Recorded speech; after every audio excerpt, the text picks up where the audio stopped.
there's nothing like cracking that cellophane and pulling that record out. It just smells great.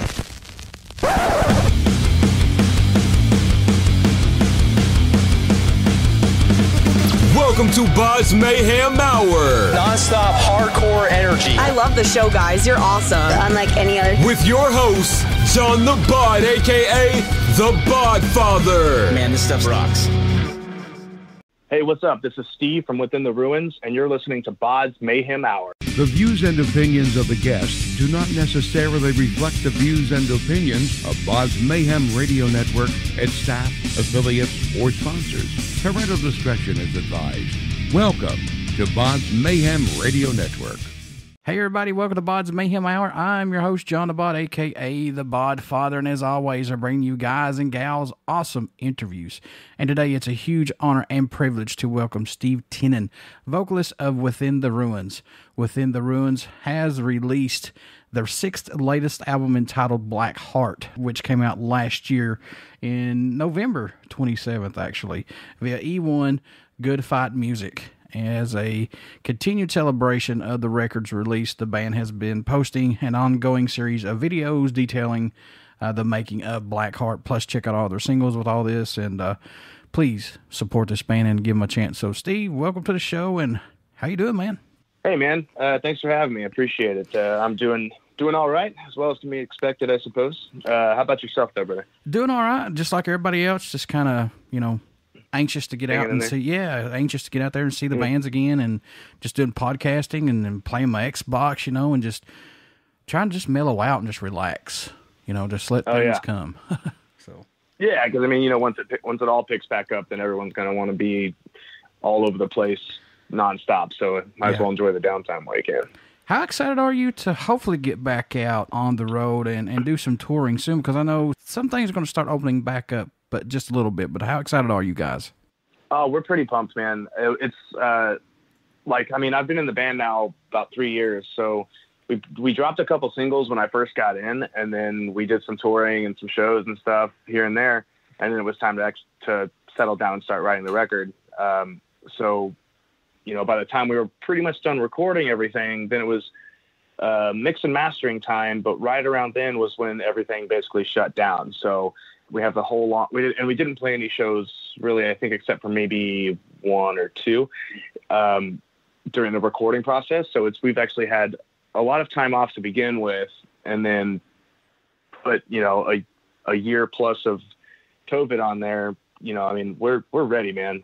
So we're kind of seeing what the end of the year is going to look like in early next year. But yeah, man, the record's out. We've been doing our best to hang in there, but we're definitely anxious for sure. COVID has actually hurt a lot of people. We've lost a lot of people during this pandemic, plus people that had jobs, they lost their jobs, plus the roadies and things like that who have out the road crew, and especially bands who were just getting into the groove of getting their name out there and stuff. This is kind of like a major setback for those guys, because this is all they've done for like 10 plus years. You know what I mean?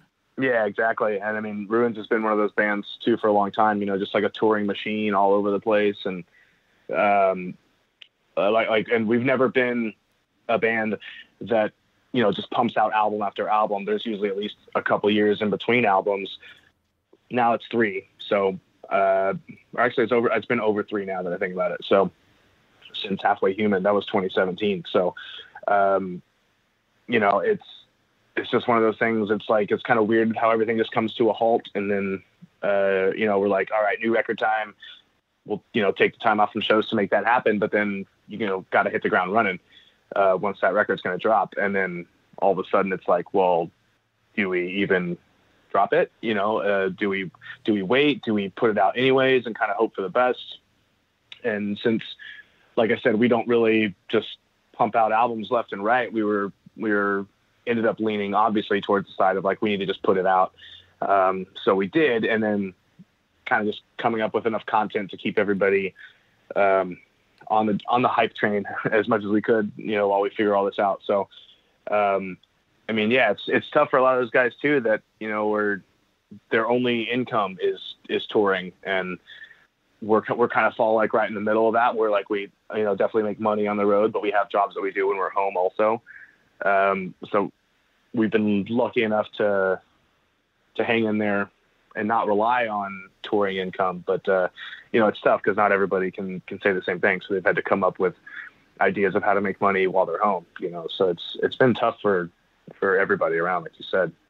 Did you find yourself doing anything differently other than working on music, such as collecting or catching up on anything that you might have been slacking on possibly? Because I know a lot of people love to collect things. I don't particularly think I was collecting a whole lot of anything in particular, really. I probably piled on a handful of new video games because I kind of go in and out of phases with video games and stuff where I'll be playing for a long time and then I'll kind of just drop out after a little while.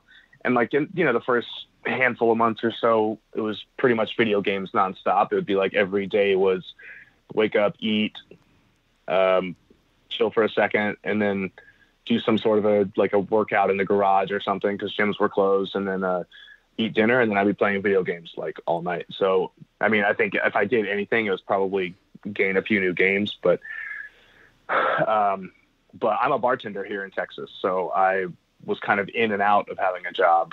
We hung in there as long as we could, then we got shut down for a while. Then I think I want to say over the summer, we were able to come back for a little bit, and there was another wave, so we had to shut right back down. And so it was a lot of back and forth, but bars have been kind of, especially in Texas at least, and I'm not saying I necessarily agree with the loophole, but it did give me a job, so it's kind of hard to be super opposed to it. But there was a kind of a loophole where bars could serve food, or if you did serve food, you're kind of close to being considered a restaurant. So then in that sense, you would be sort of essential. And so we found a way to, be as safe as we could, but open back up. So I completely down and out this entire time. It was kind of in waves. So I got to be grateful for that, though. It's always one of those things when you do tour a lot, it's, the grass is always greener. Like, you want to be home when you're gone for a long time, but when you're at home for a long time, you want to be gone. And so I think I've done the best that I could to kind of make the best of all this and, just catch up on my downtime, shows, movies, that kind of thing too, which I'm probably seen in those interviews that we've done also. So that kind of thing. I mean, so not a whole lot of like collecting physical items, I guess, to answer your question, but some entertainment pieces, I guess you could say. What games did you pick up? I immediately fell into the Call of Duty, the Warzone, like everybody did. I picked up Doom Eternal. Really? Yeah. So that Spider-Man game that came out like a couple years ago for PlayStation. That's a good one. It was a good one. My girlfriend got me the Avengers game for my birthday. Where's it Christmas? Everything's been blurring together. That one. Yeah. So, I mean, it's a handful of stuff. Yeah, I think that's about it. I'm trying to recollect, but it's blurring together. But I think that's most of it. Man, I guess I'm the odd one because I've been playing Red Dead Redemption 2. And that was one. That was a big one at the very beginning. I'm glad you mentioned that. I knew I was missing something. That was one. And I bought one of the PS4s that has like I'm going to get some shit for this, but I haven't crossed over into PC gaming yet. I don't know if I ever will. I may get a setup at some point, but right now I still have a PS4 and it's tough to get a PS5. And so I had one of the ones with only, I think it's like the 500 gig hard drive, I think, which gets maxed out pretty quick. So I had some some friends that wanted to play Red Dead 2, but I just didn't have the memory space. And then I eventually got an external hard drive, and then I eventually caved and bought it. And I was playing that for a while.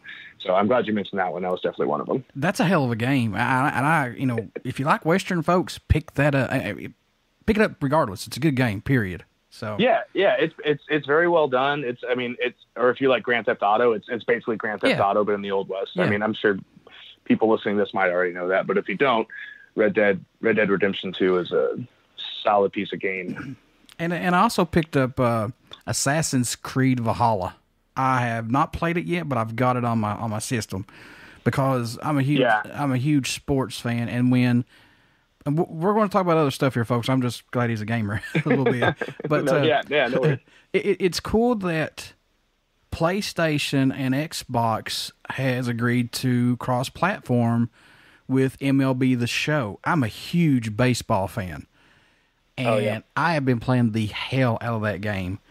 Just, I play Road to the Show because that's what I want to do and try that. And I love that game for now. I mean, I have absolutely been obsessed with that game when it first came out because there's no other baseball games, period, whatsoever, that can hold a torch to it. It's one of the best games out there.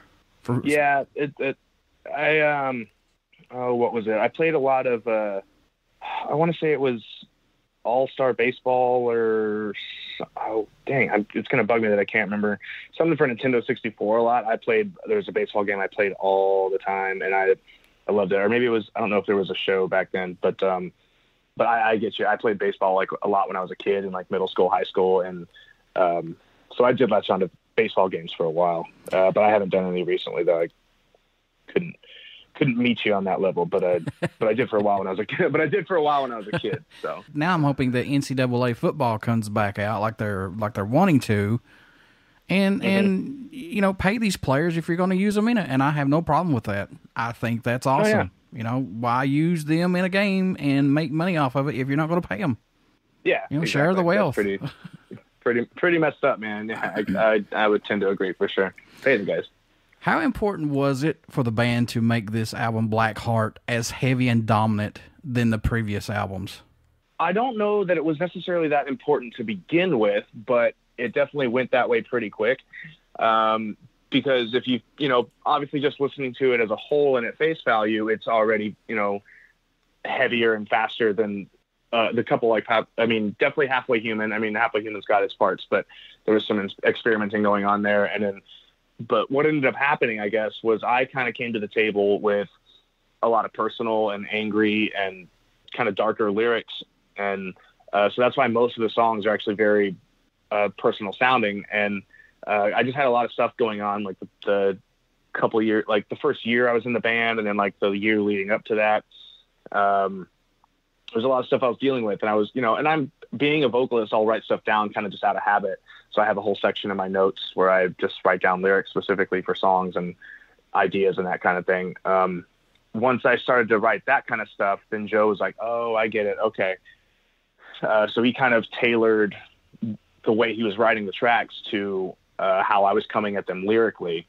And he realized that, there was some issues going on behind the scenes with the band, nothing like major, but some stuff that they were like pissed off about. And it kind of just morphed into, okay, this is going to be a really cool, dark, aggressive record.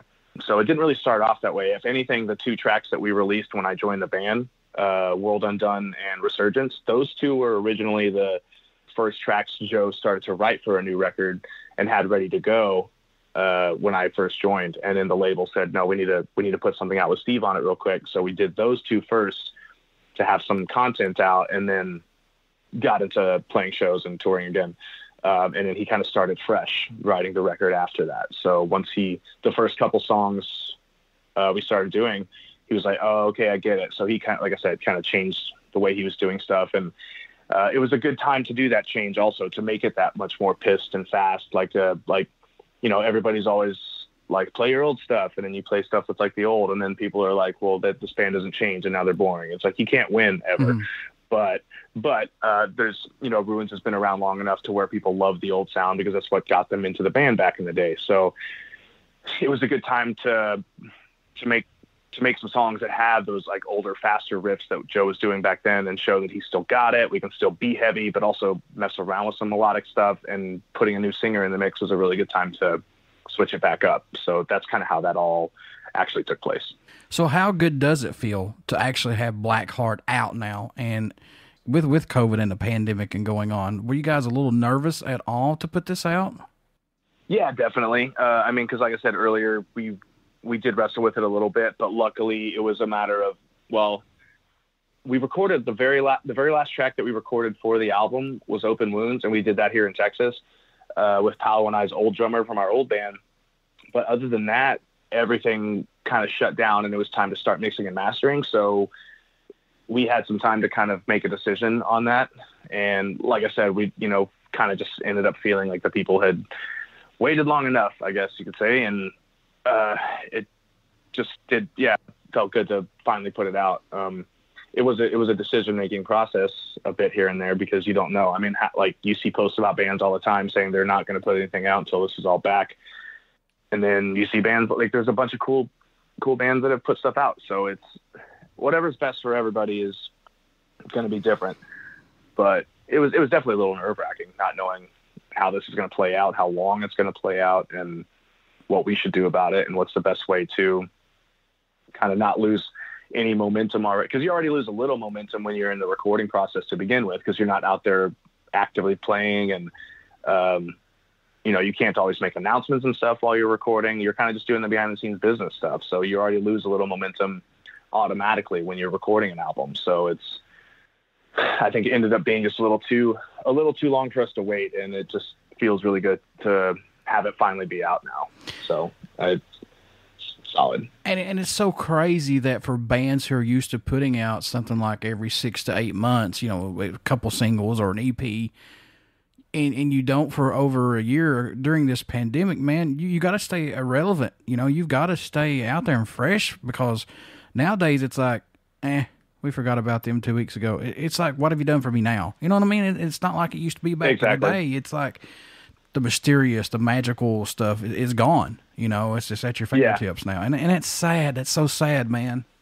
Yeah, I totally agree. I mean, like I'm not old, but I'm not young either. I'm 33, so I still kind of grew up when, I was like excited to see a band promote their new album in a rock or metal magazine. And then I would wait for that day and like wake up early to go to a CD store and pick it up, and then sit around all day looking at the booklet on the inside, reading the lyrics, the art, that kind of thing. And, I still grew up doing that. And now it's kind of like, well, if a band's not either constantly producing content or putting music out, then it's, people have gotten a little bit more fickle, or a lot more fickle, because they can easily just switch something up, hit the next button on their phone or laptop or whatever, and just move on, versus, back then you had to really be like, all right, I'm not into this, and then take the time to pull the CD out or whatever, and then put a new one in, Yeah. And it doesn't sound like much, but realistically it's a lot easier to just type out a new band and hear something else. And then if you don't like it, you can move on really quickly. So it's definitely tough to not only just put the record out and not play shows, but then to put the record out and have people potentially not like it and move on really quickly in the middle of a pandemic, when there are still bands putting stuff out anyways too, so they can move on to somebody else's new album. So it's a lot to consider, but I think we've done shout out to eOne for putting together some cool videos and stuff for us to keep the name around until it's time to get back on the road. All right, so here's the $1 million question, and I'm not knocking the previous singer or anything like that, but what have you brought to this band that may have been missing possibly? Was you that spark that they needed? I think you could say that a little bit, and that's definitely not a knock on Tim either, because Tim's a good friend of mine. Paolo and I's old band, Silence the Messenger, met within the Ruins like in 2009-ish or so, and he was one of the first singer friends that I ever actually met back then. So we've known each other for a long time. And when I did take over, he's like, if it's going to be anybody, I'm glad that it's you, not some guy that I don't know. So I kind of had his blessing from the get-go. And I think it's just I obviously do have a bit of a different voice than him. Coming from our previous band was a lot more deathcore, metalcore. So I was doing more lows and highs and stuff. But I've always had kind of like an interest in trying new things too. So I think maybe just the style of music I was singing before, plus the contents of the lyrics, I think was something that you weren't really getting within the Ruins album, which isn't a bad thing. It's just different. This is the most personal album the band's put out. And then I think you could arguably say it's the darkest and most pissed off. So I think just little things of where I came from in the past and what I've dealt with the songwriting and stuff, I think that'd be like one of the biggest differences besides vocal tones. But like I said, it was a pretty easy transition into it though. And being in a band with Paolo before was super easy, and then already knowing the guys was super easy. So, I mean, you really couldn't ask for a better situation. So, were there any songs that didn't make this album that we could see down the line on another album, or a possible EP maybe, or just a one-off? Yeah, there's a few. It's at least 2 or 3, I think 3. I think there's at least 3. And just the way songwriting and recording process goes, usually it might take a few songs to kind of find the groove. And that's what I think Joe did with the first couple that we did. Like, I wrote to what he presented to me. And then, like I said, once he figured out what I was doing, then he kind of changed it up. So once we found, like, okay, this is how the record's going to sound, then we sort of scrapped like those first few. But they do exist, and they're ready to go. They could definitely see the light of day on like a international release or added to something else, down the road, or like a deluxe edition maybe. But they exist, and they'll probably show up at some point. But yeah, I mean, we just had to find the ones that we all thought went together the best, and they were cool tracks. There's nothing wrong with them. It's just the ones that we just landed on for Blackheart were the ones that we thought made the best front to back album. Any tracks standing out more to you than any right now on this album? I know it must change every time you listen to it, and I know these are your babies, Steve, but are there any that stick out for you personally? Yeah, that's a good way of putting it. They definitely are my babies, and it's I feel like I've always had some angry stuff to say before in STM, but this one is definitely the most personal stuff, and it was a bit of a risk too. I mean, because like I said earlier, there wasn't any songs or albums from the band that were this deep or not deep necessarily, but this angry and about things that have actually happened and personal stuff. And so it was a bit of a, like, here's the new guy. What's he going to be talking about on these songs? And I just came out swinging with like, yo, I just went through some shit and I need to talk about it. So I got this kind of out of my system, and I feel really good about that. And I don't regret it at all, but so it is hard to choose. But I think one that sticks out a little bit more than the rest would be the track Reckless, because I think it is. I asked Joe to specifically write that song for me. I said, hey, I need to write a song. It was about one of my best friends that took his own life a few years ago, and I need it to be a little different. I need it to be like, this is going to be a really deeper, meaningful, not that the others aren't, but like, this is a very, like, it's a sad song, really, when you really read the lyrics and listen to how I performed them on the track. And he wrote this one differently. I was like, I need this to stand out a little bit, and he definitely did. It was not weird, but like cool, different, just slower paced, but still heavy and still ruins song that just kind of dove deep into a touchy subject. And I think if I have to pick one that stands out, I got to say Reckless. Would you say this album allowed you to let go and personally grow and just allow you to, put everything out there and just move forward? Oh, yeah, absolutely. I mean, like I said, each song is kind of my baby, and they're all very personal for me in one way or another. But music has always kind of been my outlet since I was a teenager. And I think one of the biggest things that caught me into heavy music was like nu metal bands, and hearing those singers at that time sing about some angry personal stuff, and you could hear the sadness and aggression in their voices, and it always came off really raw and passionate, and I connected with it. Even if I didn't connect with the specific lyrical content, I could feel what they were trying to get across, and that always touched me. And I've always wanted to do that same thing, being on the other side of the fence now, and give that back to people. So, because I'm not the only one that goes through stuff, and everybody's got their own shit, And so it was a good time in my life to actually get this release and get these things off my chest, so I can kind of be like, all right, now it's done. That's out there, and I can. It really is kind of like, now the album's done, it's time to, like, everything else in my world is fantastic right now. I have zero complaints about anything other than the pandemic itself, but not in control of that. But yeah, it's a very big weight off my shoulders to finally have these things out. And I did them the way that I wanted to. And I can't thank the guys enough for letting me write this personal album and say these things. And they all had my back 100% in doing it, because it was a little different, and it kind of gave them an opportunity to be pissed with me, So I'm really glad they let me take the reins and kind of write what I wanted to say.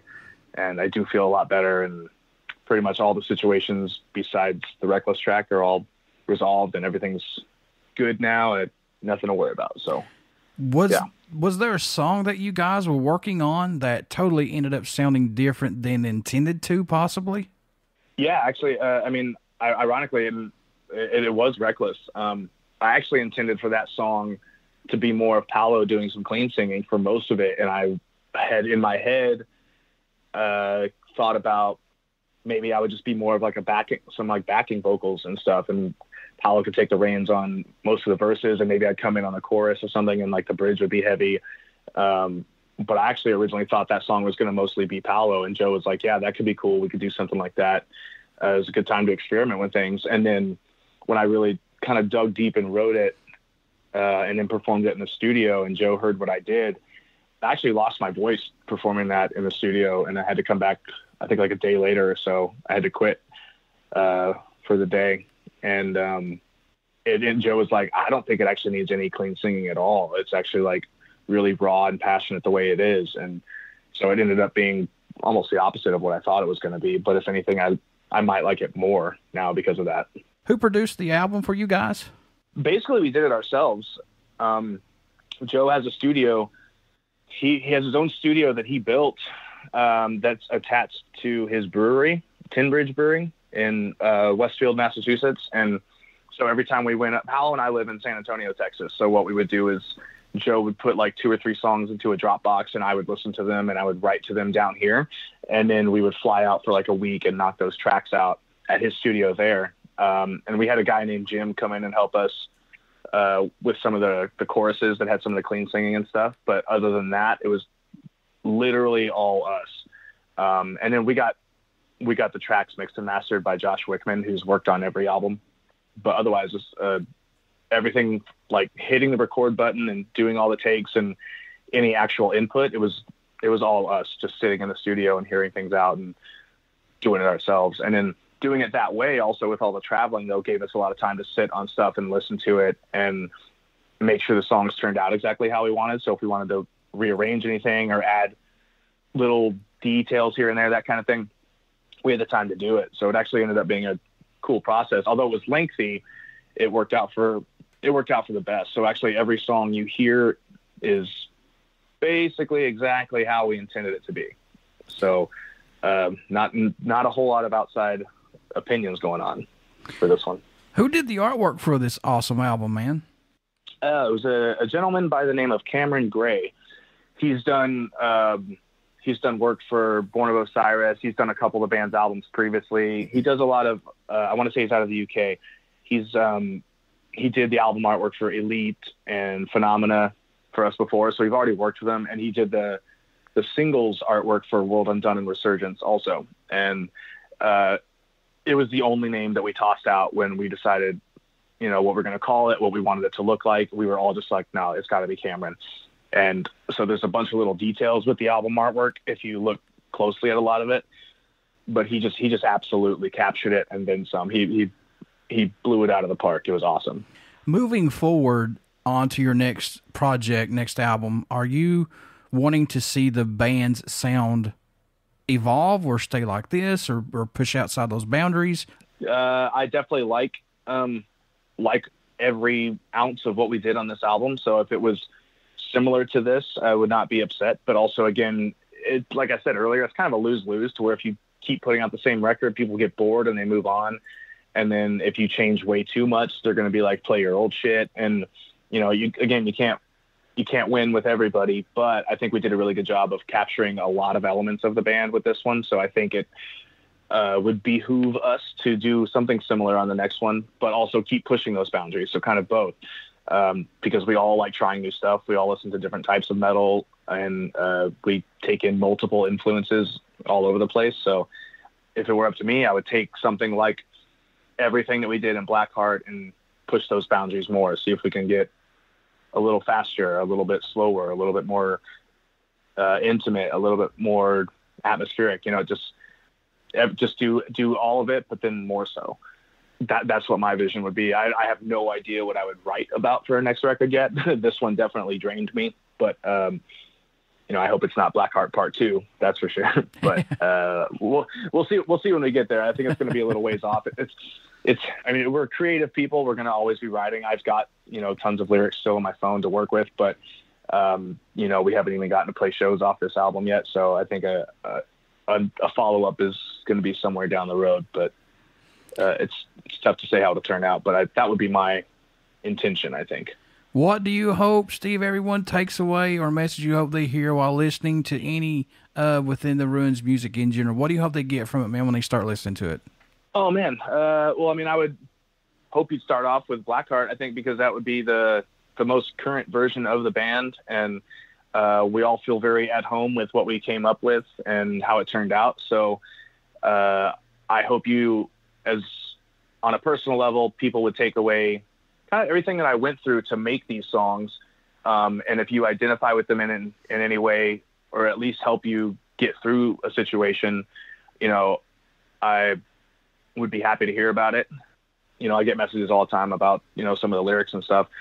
And, again, that's kind of what I set out to do from when I was a kid. I always liked that connection between artist and fan. And now that I'm on the other side of that fence, I hope people can take something away from it. So, and if not, that's fine. It's not going to be everybody's cup of tea. That's totally fine. But I think, especially with me being a new guy, I would hope that people give it a shot and enjoy it, But the band has a great catalog before I hopped on, and, I hope everyone's still interested in it, a handful of months from now when we can get back out and play some of these shows. So that's probably those two things are what I'm hoping for the most. But what made you want to become a musician? What was that spark, though, man, for you that said, I want to try this and see what happens? It was kind of a domino effect, really. But when I was young in first grade, my parents put me into a private magnet school. And so I had to choose an instrument. I think I had to choose between band or orchestra. And I chose orchestra, and I ended up picking the violin. So I played violin through elementary school, middle school, and a couple of years of high school. And I took private lessons. I did district competitions. I got pretty good at it, but to a point where in high school, you're a teenager and I'm discovering, pop punk and nu metal, and you're not super cool and I never was a cool kid, but I was never one of the popular kids, but music was my thing. And so it was I was going to orchestra class in baggy pants and skater shirts and band, nu metal clothes with bracelets and, the whole nine, what kids did then, so, but I traded one stringed instrument for another, and I picked up a guitar and I started playing along to Korn songs and Slipknot songs and Disturbed songs in my parents' basement at the time. And I, when they would leave, I would, turn it up louder, or I would start screaming along and trying to sing the songs with those guys. And that was when I kind of really felt oh man, singing aggressively is fun. I liked it a lot. And then it just led to this one show. All of what I was just talking about took place in Utah. I lived there randomly for 3 years because of my dad's job. But there was this battle of the bands that wasn't really a battle. But if your band had, you had some friends that had a band, you could submit your songs or whatever, or play your set. And so me and some friends put together a 3-song set. We had 2 originals, and then we covered a Blink-182 song. And when I got off, I remember being 15, I want to say, because I wasn't old enough to drive. So I had my guitar and my amp and stuff in my hand, and I was loading it into my mom's minivan. And I was like, that's what I want to do. Playing in front of people was I was nervous at first, but once you're in the middle of it, you're like, this is awesome. And then that rush you feel when you're done, I was like, that's it. That's what I want to do. So I'd have to say it's probably when I was around 15 where I got my first live experience. And then that changed everything. And it just little by little over some local bands had me trying out doing vocals. And then that led to me being in Silence the Messenger for about 10 years. And then now I'm here. Ooh, just think about playing some heavy violin of Slipknot. Oh yeah, that's my favorite band, man. There you go. Rocking out on a violin, playing some Slipknot. Oh yeah. I tried, man. And I was I always tried to find the more approachable parts to some of these bands. At first, I remember my mom was taking me and my brother to school one day, and she Slipknot was just getting really big, and it was the whole 555 666 thing, and my mom was I think they were it was the Resident Evil soundtrack, and my mom, they were getting bigs, and my mom was like, "You guys don't like a band called Slipknot, do you?" And I was like, No. But at that time, I was like, "Oh yes, I do. I like this band a lot." So I was finding stuff like, or when Jonathan Davis would play the bagpipes in Korn, I'd be like, "Mom, look, this could be pretty though. These guys do other stuff," and then it would get heavy, and then it'd be like, "Oh, okay, well," but. And then Yellow Card comes out, so it was like, well, they're playing violin, and then you discover, those like instrumental metal bands and stuff that use strings, and you're like, oh, okay, cool. It's kind of been done, but it was never like I'm gonna make it happen with the violin. I kind of was like, nah, I gotta learn how to play this stuff for real, and then I just that train just left the station a long time ago. Now, I know you had a lot of music growing up, and you just mentioned that you did, but was there an album or a song that you had to have that you listened to a lot that you couldn't go without, possibly that affected you as far as like giving you inspiration or just let you escape for a while, Steve? I mean, was there any possibly that you had? I know you probably had a lot, but was there just that one album you had to have? It's for sure a lot, and it's tough to pick, but I think the two biggest ones were the two biggest ones were Slipknot's Iowa and Mudvayne's first album, LD50. Oh, nice. Nice. Both of those were just like really heavy but melodic at the same time, and in particular a song called Severed on the LD50 album.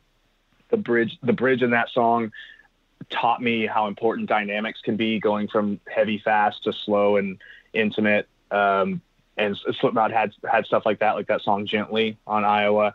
And so listening to those albums front to back are definitely like big journeys to kind of go through, because they start off hard hitting, and then, there's crazy wild parts. There's some, there's catchy parts, there's slower parts, that they were really like journeys and stuff. And, I think those two are very much ones that I couldn't live without. And like, there was a time in high school when I got my, like, remember when people had CD booklets, like the binders with CDs all in them? Yeah.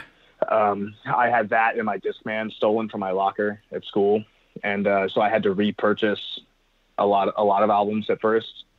And those two were one of them. I remember a big one was Killswitch Engage, Alive or Just Breathing. That one was another one that was just, this is metal, but these singing parts are really cool. It just made you like feel stuff.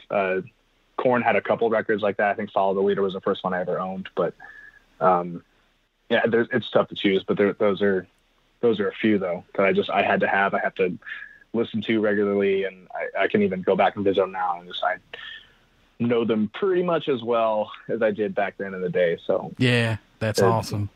And I'll tell you this, I'll tell you this right now, man. Like, and people can judge me on this. I don't care. This is just my opinion. The Mudvayne LD50 album is so underrated, in my opinion. And the reason why I say that is because it's got so many peaks and valleys. Not one song is the same. And I keep having this picture in my mind of, Chris Farley and David Spade on, Tommy Boy with their head banging in the car. Yeah. From each song on that's what I see is those two guys' reaction at the end. I mean, that album is so good. So good. Oh, it's fantastic. It's fantastic. Yeah. Yeah. I mean, I could see that, but then also it's tough because I look at that album as how I got introduced to the band. So I was there from the beginning, from that album. And it's one of those where it's very easy for people to just be like, that's the first one. That's how I learned about the band. That's what I love the most. So they're always going to fall on that as like a nostalgic. That's why I like this one the most. But then you could argue after that album did so well, then they put out End of All Things to Come. And then they were doing like Summer Sanitarium at that point with Metallica. And so the songs everything about the band was getting a little bit more commercial. And then, I think it was Lost and Found that came after that. And they had Happy and Determined. And at that point, that was like the radio peak for those guys. And, and they put out a few after that. But I think right around there was like where the most people had caught on because they were approachable and not dudes covered in paint and blood and looking creepy at that stage of the career. So, I understand what you're saying by there's plenty of people that are gonna be like, no, it's not like these songs because I listen to the radio. But for me, it's very easy for me to say, no, I appreciate this one the best because it was little bit more experimentation, and all the elements are still there. And yeah, there's the nostalgic factor, like that Live in Peoria DVD they put out where they played the entire album in their hometown. I've watched that thing a million times. And then, so, I mean, I have just connected with that album cycle a lot. And so I get your point. I can see both sides of that coin, though, where it's easy to be like, no, these next couple albums were the bigger ones. Yeah. Arguably, maybe. But with the internet and memes and stuff, it's hard to like get away from, burper ding memes and, the imagery from that album is iconic though. Mm-hmm. So, I mean, even, so like everybody knows what it is. And they're going to be on tour this summer. So that's a good thing. And I'm hearing rumors of a album coming out by them too. So we'll see what comes down the pipe for Mudvayne, which I hope. I know. I was very excited when the announcement happened, because that was, again, I think I would have to say Slipknot's my favorite, but they're a very close second. That's one of the reunions I've been the most excited about. And right now, it's one of those 4 festivals they have specifically, but, the band's been on, I think, 12-year hiatus, I think. Yeah. Or no, is it that long? I think so. Well, might be a little bit longer. Maybe it's something, I could be wrong. I could be off by a few years, but, somewhere around there. Anyways, and so it's kind of been a long time coming. So when the announcement itself is a big deal, but then you attach really big festival dates onto it, that's a big deal. And I think you could follow that to its logical conclusion of there's probably got to be a record. There's going to be a headlining run. We last year just had the 20th anniversary of LD50. So, I mean, it only stands to reason that there's going to be all kinds of new stuff. And I'm pumped for it, man. I would lose my mind if we got to play some Mudvayne shows. I'll tell you that. And I've already told the guys, I was like, we got to do a Mudvayne run. Not that it's I know, not that it's our say, of course, by any means, but I'm throwing my hat in the ring for that one. Put me on a Mudvayne tour. Steve, how can folks stay in touch with you guys? Buy this new album, Black Heart, everything that's coming down the pipe, tour dates, merchandise, everything. How can he do that, sir? You can check out the band on all the socials. Twitter is at Within the Ruins. Instagram is Within the Ruins Official, and then we're on Facebook also. Me personally, I'm at Steve the Mess on Instagram and Twitter. And the link to buying the album in whatever format you want is up in our bios and everything. We post it regularly. When we just dropped a new spring-summer merch line that's available for pre-order right now. So you can check that out at withintheruins.com. Just check the socials, man. We post about it constantly, and just trying to keep our hats in the ring, check us out, hit us up, tag us. We see it. So anywhere and everywhere, man. Before I let you go, would you care to do a promo for the show? Sure. Hey, what's up? This is Steve from Within the Ruins, and you're listening to BODS Mayhem Hour.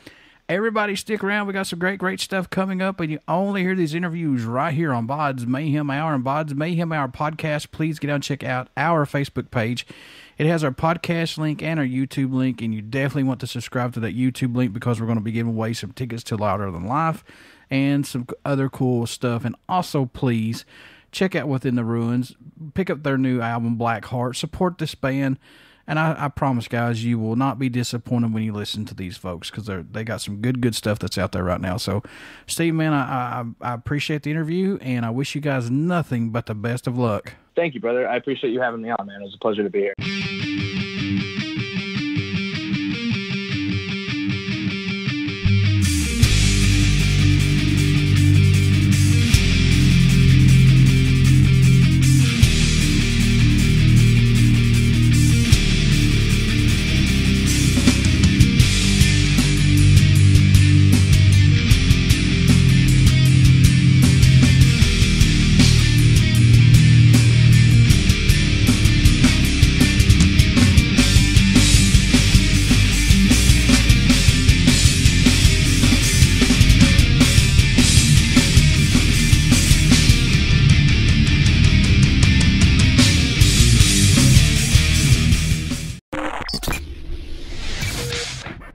You're listening to BODS Mayhem Hour.